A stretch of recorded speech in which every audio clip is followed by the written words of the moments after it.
Kryebashkiaku i Ersekës, Erion Isai, një herë është aktor dhe regjisor, disa ditë pasi pranoi publikisht divorcin me ish bashkëshorte në regjisoren Ailin Petrela pas 14 vitesh, ka filluar të zbulojë më tepër detaje mbi jetën e tij private.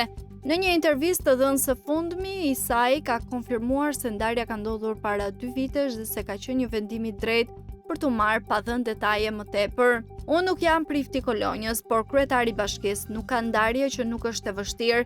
Jam në një paqe fantastike me veten dhe mendoj se është një nga vendimet e drejta që kam bërë në jetë. I pyetur për një status në rrjetet sociale bërë pak kohë më parë nga ish bashkëshortja e tij, ku shkruante se është e vështirë të bësh edhe gruan edhe burrin, duke nënkuptuar se ai nuk është prezent në jetën e vajzave. Isai u përgjigj: "Nënën e fëmijëve të mi do ta respektoj si nënën e fëmijëve të mi dhe nuk do të bëj kurrë një koment për të. Sa i përket kujdesit për fëmijët, marrëdhënia me vajzat është përtej ditëve të përcaktuara nga gjykata, edhe kuota mujore është përtej." Surpriza ishte se Isai ka pranuar se është në një lidhje të re romantike. "Kam një romancë të re, kam një vajzë të re në jetën time", tha Erion Isai.